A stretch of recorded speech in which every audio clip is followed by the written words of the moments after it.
النبي محمد صلى الله عليه وآله وسلم. فيا إخوان الأفاضل، هذه هي الأمارة الأولى، الدجال. ثم الأسبوع المقبل سنتحدث عن عيسى عليه السلام ونزوله. إذا كفانا الوقت سننتقل إلى الأمارة الثالثة، كان 10 علامات. ثم يأتي يأجوج ومأجوج سيقاتلهم عيسى عليه السلام ويقتلهم جميعا كذلك. ثم تأتي الخسوفات، خسف بالمشرق وخسف بالمغرب وخسف بجزيرة العرب.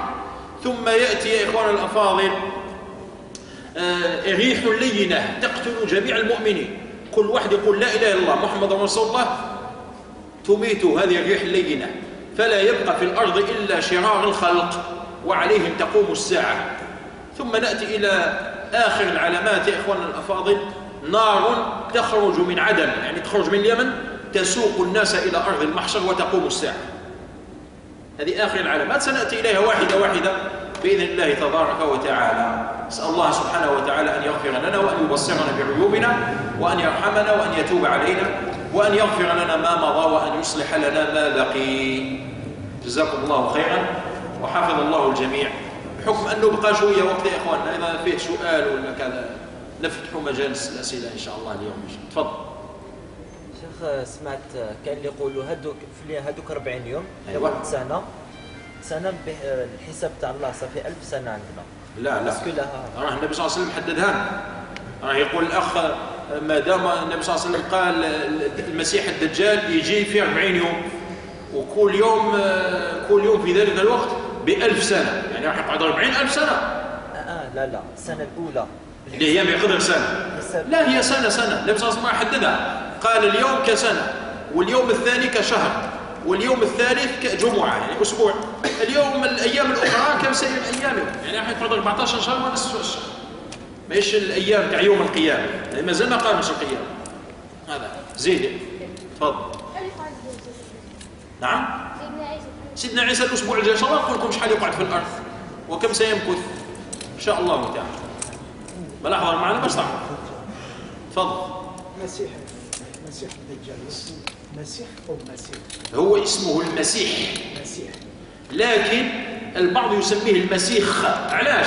لأنه عينه ممسوخة، تقدروا تقولوا عينه ممسوحة، فالبعض يسميه المسيخ والبعض يسميه المسيح، وكلا الكلمتين صحيح. وقيل سمي المسيح، كنت ذكرت هذا الأسبوع الماضي، قيل سمي المسيح لأنه يمسح الأرض مسحا، يعني ما كانش أرض ما يمشيش فيها. هذا هو المعنى. تفضل.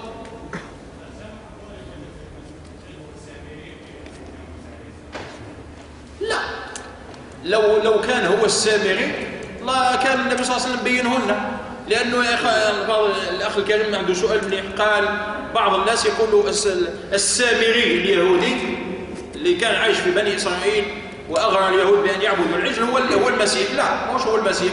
هذا كلام قيل في بعض التفاسير لكن كلام غير صحيح. وحتى بعض الصحابة ظنوا أنه المسيح الدجال هو واحد عايش في المدينة المنورة اسمه ابن الصياد، واحد الشاب في عمره 15 سنة يتكلم واحد الكلام غريب. فخرج له النبي صلى الله عليه وسلم ذات مرة مع الصحابة، قال يا ابن الصياد أتشهد أني رسول الله؟ قال أشهد بأنك رسول الأمي. قال لعنة الله عليك، خسئت وخسيت. فبعض الصحابة ظنوه مسيح دجال. حتى عبد الله بن عمر مرة من المرات قال التقيت به خفت منه، واحد طفل في عمره 15 سنة عايش في وقت النبي صلى الله عليه وسلم اسمه ابن الصياد، لكن تبين فيما بعد أنه ليس المسيح الدجال. قال مرة من المرة كلمته، ابن عمر يقول كلمته، قال حتى انتفخ هذا الطفل هذا 15 سنة، قال انتفخ حتى ملأ الطريق، يعني عمر الطريق. عنده خوارق الله أعلم وشو هي، لكن في النهاية ليس هو المسيح الدجال، لا السامري ولا هذا ابن الصياد. المسيح الدجال هو راه الآن حي في جزيرة تسمى خراسان، هي شهرستان الآن، مربوط موثوق حتى إذا أذن الله سبحانه وتعالى له سيخرج. هذا تفضل. هذا المسيح الدجال ما عندوش باباه ولينا، ما شو معروف نسبه؟ لا، المسيح الدجال النبي صلى الله عليه وسلم قال لنا بأنه يهودي فقط، يعني أصله يهودي، لكن من أبوه من أمه لم يذكر هذا في الروايات. احنا في النهاية ما يهمناش شكون باباه وإماه وأجداده، يهمنا هو واش عايدين. فخلينا يا إخواننا نبقاو على ما ذكر النبي صلى الله عليه وسلم، لأن فتنته تنسينا في كثير من الأشياء. نسأل الله العافية. في سؤال من؟ تفضل. نعم. شكون كامل؟ يتبعه اليهود، يتبعه النساء، يتبعه الكفار والمنافقون، يتبعه أولاد المومسة. هذول من الأتباع تاعو. واش كامل يفتن الناس. كاين اللي يتبعوه معناه يمشيو معاه، الأرض اللي يمشي فيها يتبعوه. وكاين اللي يأمنوا به من بعيد، يقول هذا هو ربنا، ما دام جاب الجنة والنار ويأمر الأرض فتنبت ويأمر السماء فتمطر. عجيب هذا. تفضل في سؤال. تفضل يا وليد.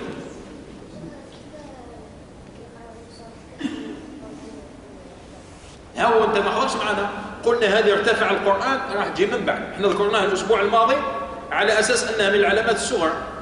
فهذه العلامة هذه أنه يرتفع القرآن ويرتفع الإسلام، هذا يرتفع بعد نزول عيسى وبعد موت كثير من المسلمين، فمؤخرا. تفضل.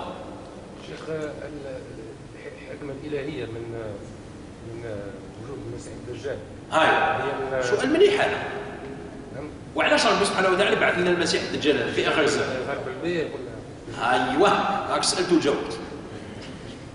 لأنه هو غربال، سيغربل الناس الموجودين في ذلك الزمان في الدنيا. راح يظهر المنافق ويظهر الكافر ويظهر المسلم، قوي الإيمان ضعيف الإيمان، لإيمان تاعو شوية شوية. الله سبحانه وتعالى في النهاية قدر أنه يخرج هذا ليفتن الناس، يفتنهم، ليعلم الله الصادقين منا ويعلم الكاذبين. وربما في حكم أخرى الله أعلم لا نعرفها نحن، لم يذكر هذا في النصوص، لكن هي تخمينات أو اجتهادات. يعني نسأل الله أن لا يلاقينا به أساسا، نسأل الله ذلك. زيد تفضل. يكون باب التوبة مازال مفتوح. باب التوبة طبعا يا إخواننا الأفاضل، العلامات الكبرى لما يظهر المسيح الدجال، ولما نتكلموا على سيدنا عيسى نزوله، ولما يأتي يأجوج ومأجوج، لحد الآن باب التوبة ما زال مفتوحا. العلامة الرابعة اللي هي شروق الشمس من مغربها، أن الأبواب تغلق، أبواب التوبة. يعني كل الأحداث بعد ذلك خلاص، يتوب الإنسان ولا ما يتوبش راحت صفر، لا توبة له. تفضل. نعم. النبي صلى الله عليه وسلم أخبرنا أن الذي سيقتل الدجال هو عيسى، ما كانش واحد آخر. يقتله بسيفه ويرفع السيف والدم يقطر، يقول لهم هاو الدم تاعو يقتلك، حتى يؤمن الناس يشوفوا باش يأمنوا بأنه هذا كان فتنة وانتهت، وإلا يخليه يذوب. لكن ربي سبحانه وتعالى قدر أنه ما يخليش يذوب كامل. تفضل.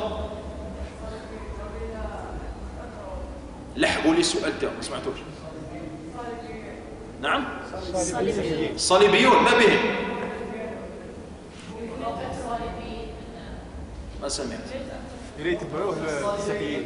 الصليبيون شكون هما الصليبيون؟ الصليبيون هم الروم هؤلاء، الأمريكان والأوروبيون وكذا. لكن هل يتبعوه ولا ما يتبعوش؟ طبعا الأحاديث لم ترد بها، يعني ما قالتلناش باللي يتبعوه ولا ما يتبعوه. النبي صلى الله عليه وسلم حدد لنا مجموعة من الأصناف اللي يتبعوه: اليهود، النساء، الكفار والمنافقون. يبدو أن الكفار من هؤلاء. أنا ماذا بي أنا نسمع منها. أنا تفضل تفضل. نعم.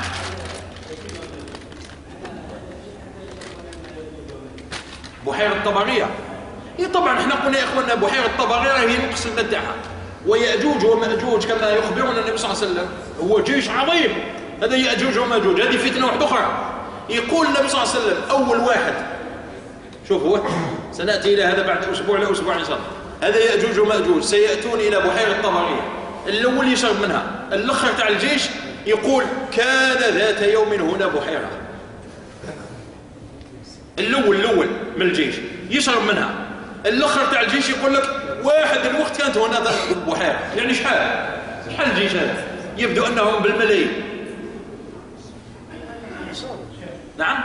سنأتي إليهم إن شاء الله. تفضل. سآتي. طبعا يا إخواننا الأفاضل، المهدي المنتظر كنا ذكرنا القصة تاعه منذ أسبوعين. المهدي المنتظر يأتي قبل المسيح الدجال، يأتي قبل المسيح الدجال. المهدي المنتظر اسمه عبد الله محمد بن عبد الله، كما قال النبي صلى الله عليه وسلم: يواطئ اسمه اسمي واسم أبيه اسم أبي. اسمه محمد بن عبد الله. وإحنا في الزمان تاعنا يا إخواننا الأفاضل كثير من الناس قال لك أنا هو المهدي المنتظر. بل سمعت واحد منذ أسبوعين في مؤتمر في أمريكا ناض في وسط الجمع قالوا أنا هو المهدي المنتظر. يهضر بالانجلي. ايام از هي ديني. هذا المسيح انت هو المهدي المنتظر. فهذا في المنشط في المؤتمر الاسلامي قالوا المسيح الدجال يهضر باللغه العربيه، ما يهضرش بايام از كذا. تفضل يا اخي تفضل. اخر سؤال هذا، لو كان فتحوا مجال الاسئله نجيبوا بها صلاه الفجر ما خرجوش منه. تفضل.